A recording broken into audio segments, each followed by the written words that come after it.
Coucou les vilains! Coucou les vilaines! On espère que vous allez bien et aujourd'hui on se retrouve pour notre point lecture numéro 42 et comme d'habitude on va vous présenter 4 livres, donc 2 chacune et moi pour ma part ce n'est que des suites de sagas. Et toi? Et moi, écoutez, un début de saga, c'est parti!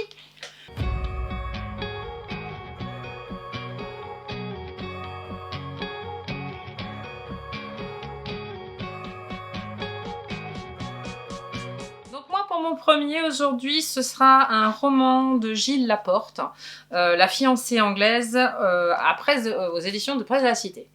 Voilà. Donc c'est un livre que j'avais pas prévu forcément de lire, mais il m'a fait de l'œil quand j'ai été le chercher à la bibliothèque. J'avoue que je savais pas le contenant du tout, j'ai pas regardé derrière, et j'étais assez surprise. On est sur une histoire à double temporalité, hein, donc je crois que ça commence avec Robert Forster, qui raconte en 97 la double temporalité, donc c'est pendant la Deuxième Guerre mondiale, avec l'histoire de sa maman. Et c'était très intéressant dans le sens où c'est Gilles Laporte qui raconte cette histoire. Il n'était ni plus ni moins que le neveu, de Adolphe Lamèche. Donc Adolphe était donc sur la Combattante, un navire français pendant la Deuxième Guerre mondiale. Et, il en est mort. Il a sombré avec le navire pendant la Deuxième Guerre mondiale, en 1944, je crois, ou 1945, bref, je sais plus. En tous les cas, ce navire, il est quand même rentré dans l'histoire puisqu'il a ramené de souvenirs, je crois, le général de Gaulle en France, et Adolphe était dessus. Donc c'est une très très belle histoire puisqu'on va allier histoire d'amour, puisque sa maman, à Robert, qui raconte l'histoire dans le livre, raconte donc l'histoire d'amour avec sa maman et Adolphe. Je vais pas tout vous dire parce qu'en fait, Adolphe, faut pas confondre, n'était pas son père dans le début de l'histoire. Sa quête va être à Robert d'aller dans cette famille française, puisque Adolphe est français et Alison, sa maman, est anglaise. Comme il a été donc en Angleterre se former, puisqu'il a été un des premiers, Adolphe, à rejoindre le général de Gaulle en Angleterre, donc il s'est formé là-bas. C'était un marin émérite, il a gravi les échelons, etc. Et en même temps, il a laissé sa famille donc française, comme il habitait en Lorraine, je crois. C'était un petit peu délicat puisqu'on sait que l'Alsace-Lorraine a beaucoup subi pendant cette Deuxième Guerre mondiale, vu que c'est toujours la partie disputée entre les Allemands et les Français. Comme j'ai dit tout à l'heure, on va allier donc amour, on va allier quête, puisque comme j'ai pas fini tout à l'heure de vous dire, mais Robert, sa quête, ça va être de tenir sa promesse vis-à-vis d'Adolphe, puisque avant de partir pour la dernière fois, avant de sombrer, puisqu'il savait pas qu'il allait sombrer avec le navire, a dit à Robert quand il était petit, si je dois ne plus vivre, va dire à ma famille que je les aime très fort. Je sais pas forcément ces mots, mais c'est ce qu'il voulait qu'il fasse. Et lui, quelques années plus tard, quelques même décennies plus tard, il va aller donc dans cette Lorraine, dans cette famille qu'il ne connaît pas, d'Adolphe. Contre toute attente, malheureusement, il est très très mal reçu, puisqu'il va tenir sa promesse, il va vouloir y aller. Il est très mal reçu dans cette famille, très froide, alors que en double temporalité, on nous narre des gens merveilleux, généreux, pendant cette Deuxième Guerre mondiale. Alors que c'est tout le contraire quand lui il y va. Et c'est tout le contraire quand lui, il y va. Bon, je vous cache pas, il y a des raisons à cela. Il y a un passé qu'il ne connaît pas. Mais tu les apprends, toutes ces raisons. Alors, on apprend au fur et à mesure du livre parce qu'en fait, sa mère ne lui a pas dit quoi que ce soit. C'est-à-dire qu'en fait, lui, petit, il a eu un papa. Son papa était pilote. Il a sombré aussi dans les airs pendant qu'il faisait son travail. C'est tout ce qu'elle lui a dit. Mais il sait qu'il y a quelque chose qui va pas avec cette histoire parce que en fait sa mère, il l'explique plusieurs fois, il le narre plusieurs fois. Il explique que sa maman, elle a un portrait de son père juste au-dessus de là où elle s'assoit pour lire, par exemple, c'est Agatha Christie, puisqu'elle est fan d'Agatha Christie. Mais qu'en fait il est derrière elle ne le regarde jamais. Ouais. Donc il sent qu'il a un père, mais il y a un truc avec le père. On a la sensation au début que voilà, elle fait pas très attention à ça. Par contre, il y a des photos d'Adolphe un petit peu partout chez lui, et puis c'est quand même un souvenir pour lui, parce que je crois qu'il l'a connu jusqu'à ses 4-5 ans, je sais plus trop. Donc il a eu le temps de le voir assez souvent, cet homme, dans la vie de sa maman, et il narre bien que sa maman, quand il la voyait avec lui, était très heureuse, et donc lui, ça le rendait heureux. Il y a toute une histoire, une quête à l'intérieur, il y a beaucoup de sentiments, c'est très touchant. J'ai beaucoup aimé non seulement l'histoire, mais la plume de cette personne. Et franchement, je m'attendais pas à certains rebondissements. Bon, il y en a quelques-uns que j'ai pressautés parce qu'au bout d'un moment, à force de nous raconter l'histoire, on sent bien qu'il y a un petit truc, il y a certaines petites énigmes qui se délient. Mais il y en a quelques-uns qui restent encore une surprise. Donc, et puis on voit son courage aussi à Robert d'aller voir cette famille qu'il ne connaît pas, hein, parce que voilà, lui, c'est pas la sienne, hein, donc. Oui. Il veut juste tenir sa promesse, mais il a une 50aine d'années. Le mec, il va là-bas, toc toc. C'est moi, je vous apporte un message de votre frère et de votre fils, puisque la maman n'est plus de ce monde, malheureusement. Et voilà, donc c'est un peu dur. Et pour eux d'entendre ça au bout de tant d'années. Ça doit être dur. Parce que en fait, eux, ils vont se recueillir au cimetière, mais le cercueil, il est vide, puisqu'ils n'ont jamais retrouvé son corps à cet homme. Et c'est comme si... c'est comme si... Ils n'allaient pas les voir, quoi. Voilà, ils ont fait un deuil, mais sans le faire, quoi. C'est très délicat d'arriver dans une famille comme ça, et de raconter sa propre histoire, et le peu de fragments au début de son histoire. On apprendra plus tard tout le reste. Et franchement, c'est une très belle histoire. Je vous la conseille fortement pour les amoureux de la Deuxième Guerre mondiale. Je mets 5, c'est parfait, c'est tout ce que j'aime. C'était très intéressant en plus d'apprendre la vie d'Adolphe, et c'est vrai qu'on n'en parle pas assez de tous ces hommes qui sont tombés, que ce soit bien dans les airs ou sur mer, et qui ont laissé famille, parfois enfants, femmes. Et là, voilà, il a laissé... C'est une histoire vraie? Oui.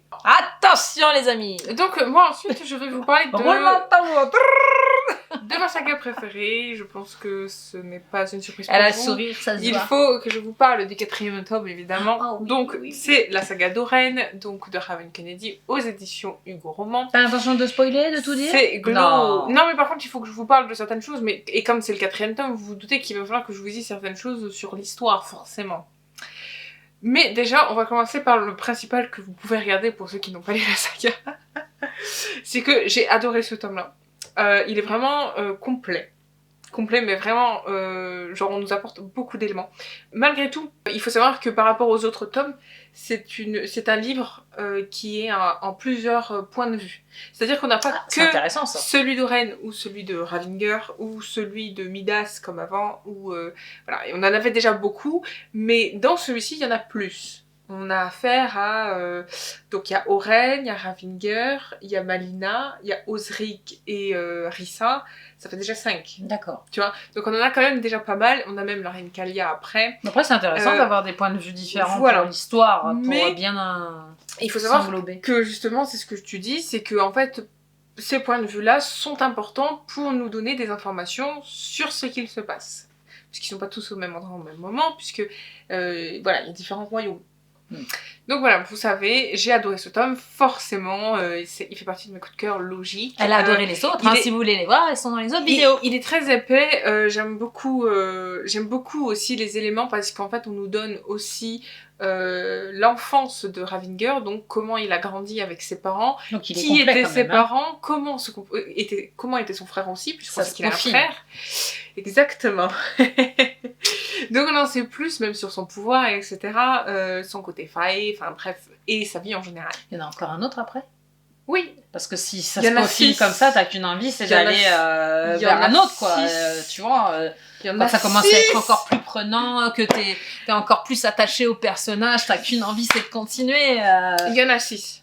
Techniquement, si j'ai bien vu l'autre jour, il y en a 6. Ou peut-être 7 Puisque le 5e sort en français dans pas longtemps, je crois qu'il sort au mois d'avril ou au mois de mai. Le 6e vient d'être annoncé, enfin je l'ai vu quelque part, mais je sais qu'il y a un 6e tome. Donc je suis plutôt contente. Oui. Donc je vais vous raconter un petit peu l'histoire, donc attention ça spoil beaucoup puisque je vais aussi vous parler du 3e tome. Rappelez-vous, dans le 3e tome, ce qu'il s'est passé à la fin, c'est que Oren, en gros, elle pète une durite, grosso modo, et en fait, face à Midas, son pouvoir va se déchaîner, puisqu'on sait, rappelez-vous, que c'est elle qui possède l'or et pas Midas. Ouais. Donc, elle se déchaîne, l'or se déverse, elle recouvre tout le palais d'or, tu vois, de là où ils sont. Ce que je dis, c'est que en fait, Slade va pour l'arrêter parce qu'en fait, elle ne se contrôle plus puisqu'elle ne sait pas contrôler son pouvoir. Oui, je crois qu'elle avait déjà, au départ, elle savait pas qu'elle possédait ces pouvoirs-là. Non, c'était différent. Je me rappelle. Hein, oui, non mais justement, attendez, j'en viens.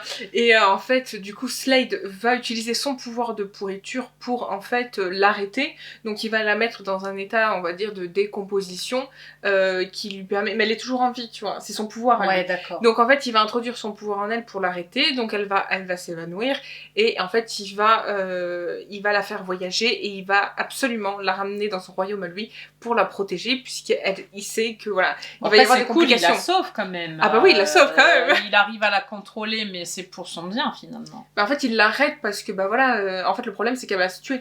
Ouais. Parce que son or est incontrôlable et en fait comme elle sait pas le contrôler, bah, elle peut pas s'arrêter. C'est bien heureusement qu'il est là. Oui, bah, il lui a sauvé la vie. Et en fait du coup il va l'emmener loin. Il faut savoir qu'à ce moment-là Midas est mort puisque c'est le premier qu'elle a tué avec son or. Ah bah après il le méritait un petit peu quand même. Donc, faut pas se le cacher. Exactement. Moi je me rappelle quand tu nous racontais ces petits rubans, non c'est lui qui les a perdus. C'est voilà. aussi en partie à cause de ça que... C'était au tout début de quand tu nous racontais la saga, donc c'est marrant, maintenant elle se sert d'un pouvoir qu'elle ne connaissait pas. Les rubans, donc ça a évolué, ces c'est rubans, bien. elle n'en a plus, d'ailleurs bah, justement ça va être problématique pour elle puisqu'il va falloir qu'elle se reconstruise. Donc en fait il l'emmène, Slade l'emmène donc proche de son 4e royaume, à la frontière presque on va dire, je ne me souviens plus du nom exact de l'endroit où il l'amène. Mais c'est une sorte de village un peu caché qu'on ne voit pas à la surface en fait, et en fait on apprend que là où il l'amène justement, il y a sa mère à lui. Et donc celle de son frère aussi, puisqu'ils ont la même mère. Ils ont la même mère, donc il y a son frère aussi avec elle, enfin avec eux, sauf qu'elle ne se réveillait pas tout de suite.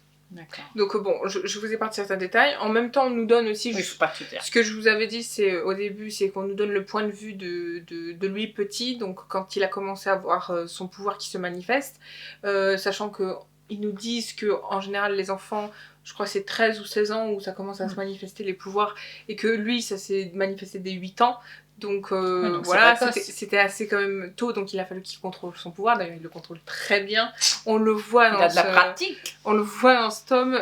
On voit aussi ce qu'il a fait pour sauver sa mère de son père, puisque son père est un tyran hein, avec sa mère, parce qu'en fait, lui est à moitié faé, à moitié humain, puisque sa mère est à moitié humaine aussi. Mais elle possède des pouvoirs. Bref, je ne vais pas vous en dire plus sur non plus tout ce qui regroupe le monde fantastique de ce livre, mais et du coup Oren finit par se réveiller, bien évidemment, sinon il n'y aurait pas de suite, vous vous en doutez, je pense.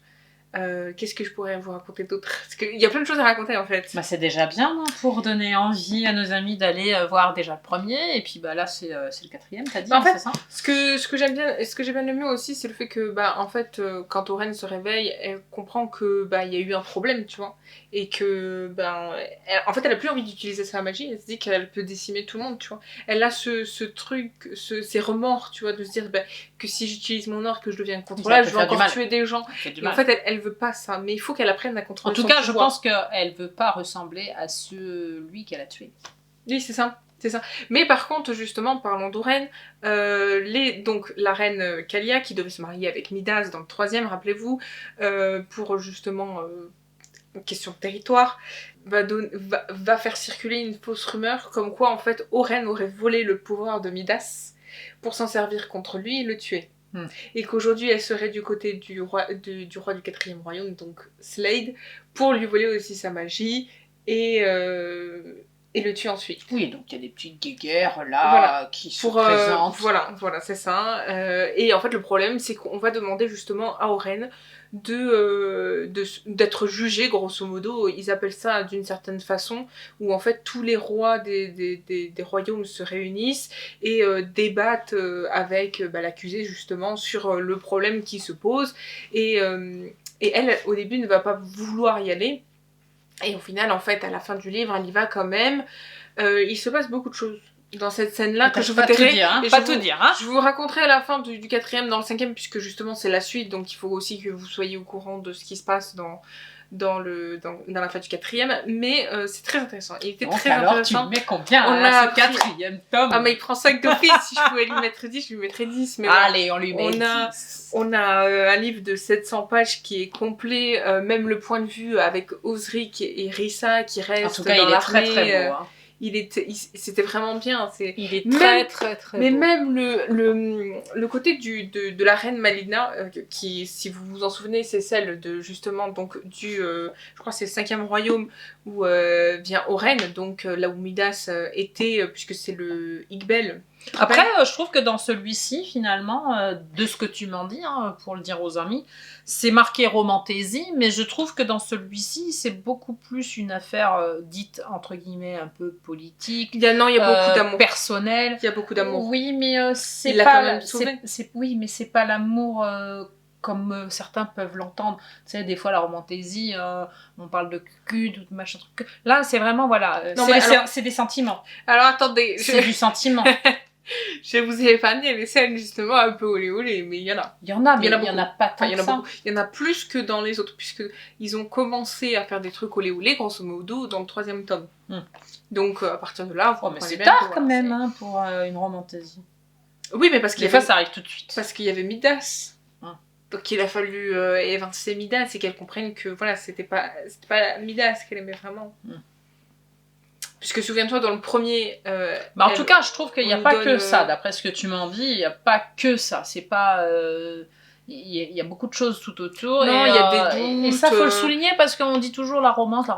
Oui, mais il n'y a pas que de la romance. C'est bien fait, puisque même du côté des autres, je vous dis, on a la reine Malina où on nous donne son point de vue, qui s'est échappé de Iqbal, rappelez-vous, puisque l'autre, il a attaqué le château, Midas, parce qu'il a eu vent de ce qu'elle voulait faire, donc prendre le pouvoir de Iqbal. Donc ça lui a pas plu, forcément, mais entre deux, il est mort, donc ça, elle le sait pas. Et en fait, elle s'est enfuie. Et en fait, la personne avec qui elle est l'a emmenée à un endroit, et cet endroit est important. Et là, on ne nous compte pas d'amour, pas de... tu vois, on nous compte justement le fait qu'elle arrive à un endroit, et on découvre qu'en fait, c'est pas forcément ce à quoi elle pense. D'accord. Tu vois. Et en fait, ça, à la fin, ça ouvre aussi une porte qui va être importante dans le tome 5. En tout cas, t'as aimé? Ah oui, j'ai kiffé, moi j'ai hâte de lire le 5e. Donc moi, pour mon second et mon dernier, ce sera donc La vallée du lotus rose de Kate McAllister aux éditions de l'Archipel qui est ici. Donc je vous l'ai présenté en pâle. On va suivre les aventures de Jézabel. Jézabel qui est orpheline anglaise. Son tuteur qui va s'occuper d'elle. Enfin, s'occuper d'elle, c'est un bien grand mot. Hein. Il la met plutôt à la mort de ses parents dans un internat. Pas forcément pour avoir la paix, mais c'est quelqu'un qui est archéologue. Et c'est quelqu'un qui est passionné à l'extrême par ses recherches. Oui, donc il n'a pas le temps pour elle. Il ne voit que par cela. Il n'a pas le temps pour elle, donc il la place... La lampe a failli tomber sur ma tête. Il la place dans un institut, très bien, hein, puisque voilà, elle est quand même issue de la bourgeoisie anglaise, donc c'est quand même chose aisée pour elle d'être dans un internat pareil. Elle y apprend les bonnes manières, elle y fait son instruction, etc. Oui, elle apprend à lire, à compter, à écrire. Voilà, même plus. À un moment donné, il demande à Jézabel de venir, donc à Calcutta, puisque lui, il est là, il fait ses recherches, il est à fond dedans. Ce qu'elle ne sait pas, c'est qu'elle est vendue. En contrepartie à un mécène, puisque lui, il est tellement épris de ses recherches, comme je vous l'ai dit, il a vendu sa nièce, ou comment on pourrait appeler ça? Parce que c'est même pas un oncle, c'est quelqu'un de confiance, en fait. De ses parents Ouais, c'était quelqu'un de confiance, c'était un homme qui C'était avait- un ouais, homme que ses parents aimaient beaucoup, surtout son père. un ami. Ouais. C'est une sorte d'ami, hein. Ouais, mais je sais pas comment la qualifier. Enfin, on va dire son oncle parce qu'elle le considère, elle l'appelle comme ça souvent, puisqu'elle l'a connu petite en plus. Oui, c'est tu ça, vois, donc, oui. il côtoyait ses parents, Je etc. comprends. Et donc il l'a vendu à cet homme, donc qui est son mécène, hein, à un Allemand, Rosenberg, attendez que je vous dise ça correctement. Ah voilà, le baron von Rosenheim. Donc c'est un peu dur à dire. Et donc ce baron donc le finance. Et ils sont à l'issue de cela, ils ont collecté quelques ressources sur une cité interdite et recherchée, et son oncle est à fond dedans, et donc elle arrive donc à Calcutta par paquebot où elle fait la connaissance d'une ancienne duchesse qui va devenir son amie. Je vous en dirai pas plus sur cette amitié parce qu'elle va perdurer, elle va pérenniser. Oui, elle va l'aider. Elle va être d'un grand soutien, Ouais, c'est bien ce qui me puisque semblait. c'est une vision féminine pour elle, et c'est vrai que pour elle, elle a que des hommes autour d'elle, dont ce baron, quand elle arrive à Calcutta, dans cette Inde un peu, je dirais pas archaïque, mais un petit peu, ça change de l'Angleterre, c'est aussi bien les décors que la vie. Par elle-même, elle sait pas à quoi s'attendre, et c'est assez violent pour elle. Aussi bien sur la culture que sur les coutumes, sur même la vie qu'elle va mener chez ce baron, parce que au début il a fait venir, donc comme je vous ai dit tout à l'heure, juste parce que son tuteur décide de la faire venir à un moment donné, parce qu'il estime que en fait c'est que c'est qu'un paravent. Tout Oui, ça. c'est une façade. Oui, c'est qu'une façade. Il va lui dire après qu'en fait, c'est dans l'intention de la marier. Et elle va pas l'accepter. Non, donc on imagine qu'elle va se rebeller. Alors, ça Elle va essayer aurait de pu faire- fonctionner si cet homme avait été courtois, gentil, peut-être aimant. Alors que c'est tout l'inverse. Non, c'est un homme violent, un homme détestable, un homme vulgaire, un homme puissant, parce qu'il vend de la drogue. Il a un certain monopole vis-à-vis des politiques, aussi bien anglais qu'indiens là-bas. Donc c'est vrai qu'il se sent tout puissant, et il le fait sentir à Jézabel. Il sait qu'il a un certain pouvoir aussi sur ce tuteur-là, puisque il le finance, donc il a la main prise sur tout ça. Et donc elle va se rebeller, oui, à plusieurs reprises. Pendant quelques années, elle va vivre avec eux, sans se marier, parce qu'elle va faire... elle va faire durer la demande, elle va faire durer cette envie qu'il a, lui, de la posséder, hein. Je dis bien posséder parce que c'est tout à fait le terme approprié au début de l'histoire. Elle va rencontrer sur son passage, donc on le sait, hein, c'est au tout début du livre, je vous raconte juste un petit peu. Quand elle sort du paquebot, quand elle arrive à Calcutta, il y a un petit événement qui se passe, je vous en dirai pas plus, et elle fait la rencontre de Charu. Je pense que ça se dit comme ça, hein, c'est Charu, moi je préfère Charu, je trouve que c'est plus joli. C'est un hindou de là-bas, et je vous dirai pas qui c'est, mais ils vont s'éprendre l'un de l'autre, et il va en découler toutes les péripéties par rapport à ce début d'amour entre eux. Bien sûr, comme elle arrive à Calcutta, et comme je vous ai dit auparavant, elle va vivre avec ce fameux baron et ce tuteur.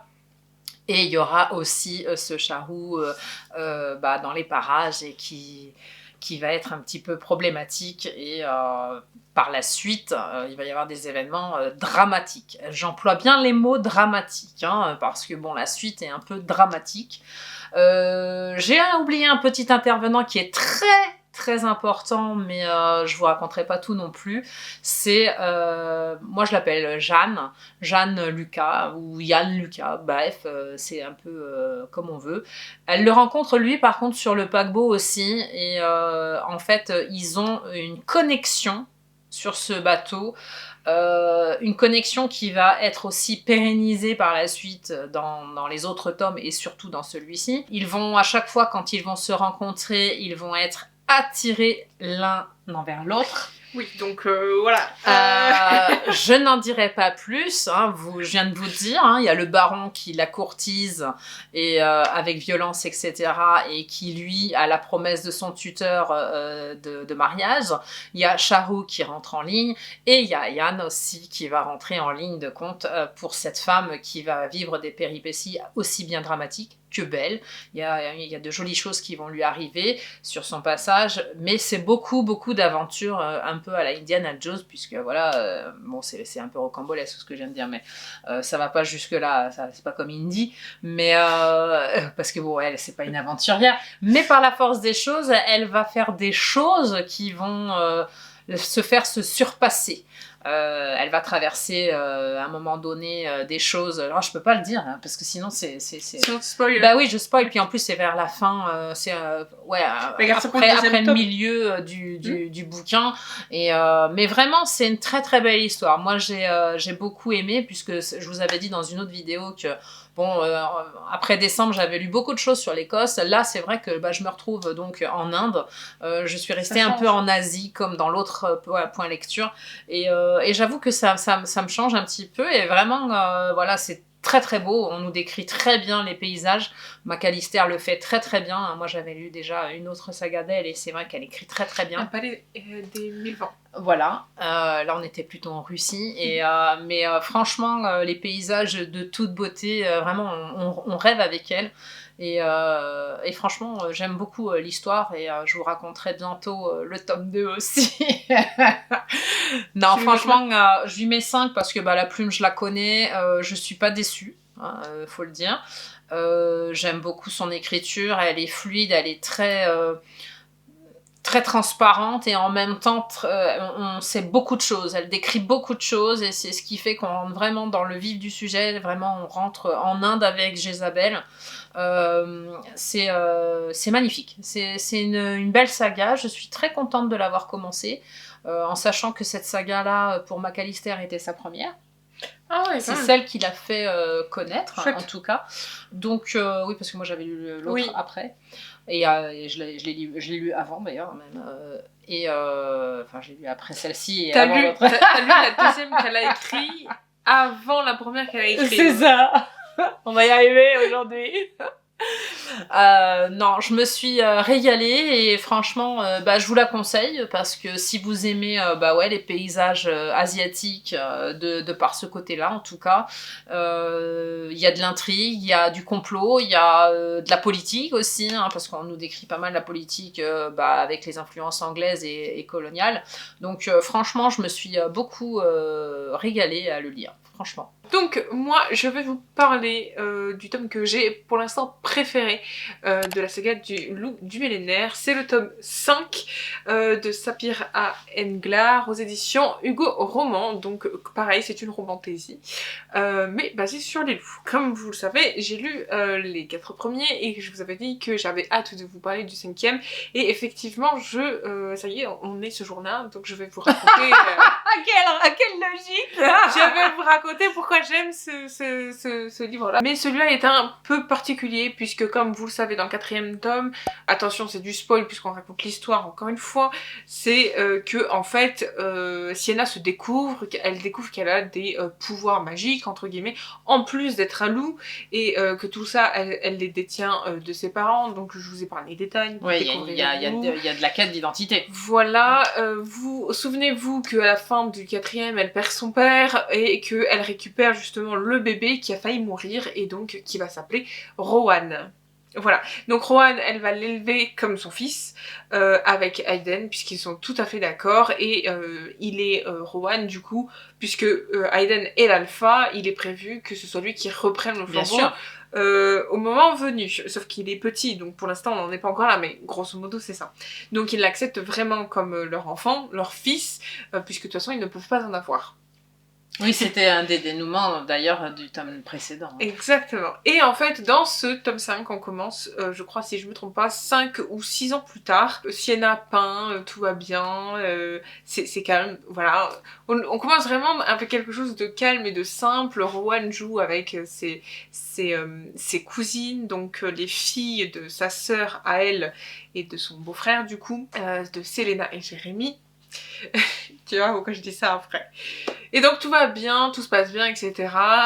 Mais le problème c'est que vous savez que depuis le départ avec Hayden, en étant l'alpha, les gens, on va dire entre guillemets, trouvent que, je sais pas comment dire, genre que son pouvoir il s'est un peu, en étant l'alpha, tu vois, il prend pas de bonnes décisions, tu vois, il est trop pour sa femme, etc. Tu vois, donc oui, il est peut-être un peu plus frileux à aller en fait, faire des choses qu'il faisait avant quand il était célibataire, mais ayant un enfant et une femme, il y a des choses que tu fais non, mais pas disons pareil. que en fait ça c'est le point de vue des gens, ils pensent que justement il s'est affaibli, moins combattant. Non même pas, c'est juste que pour eux ils prennent de mauvaises décisions. Par exemple on va parler qui est très important aussi pour la suite, c'est que les traditions voilà des loups au sein d'une meute, tout ça, ils ont été un peu enlevés parce qu'elles sont un peu archaïques, et du coup Sienna et Hayden ils ont voulu justement donner un coup de fraîcheur à tout ça, oui, et en fait évoluer, oui. ça plaît pas forcément, et voilà, donc ça on est bon. Donc ils sont critiqués de ce côté-là. Un petit peu. Donc on sait que les années sont passées, et en fait un jour, il y a un meurtre à la maison de la meute. Donc c'est Selena, la sœur de Sienna, qui est morte, qui est retrouvée morte par sa sœur, donc par elle-même, et en fait on se demande pourquoi, qui a tué Selena au sein de la maison de la meute. C'est la réponse qu'on veut, tu vois. Oui, donc ça c'est ça. Alors donc ça va être la quête de l'intrigue. Et donc en fait l'intrigue vient, on nous donne justement la mort de Selena. Sienna veut savoir absolument qui c'est, puisqu'elle laisse 2 enfants et son mari derrière. On sait que c'est des loups, donc Jérémy va forcément finir par mourir puisque sa compagne est morte, puisque c'est comme ça que ça marche, avec le lien de l'amour chez les loups. Et donc on sait que Jérémy il est voué à mourir, et en fait Jocelyne, qui est la guérisseuse de la meute, va tout tenter même je dirais, pour essayer de sauver justement Jérémy, pour voir s'il n'y a pas une possibilité pour le sauver. Et pendant ce temps, Sienna et Hayden vont essayer de trouver le meurtrier de Selena. C'est Agatha Christie ça en fait maintenant.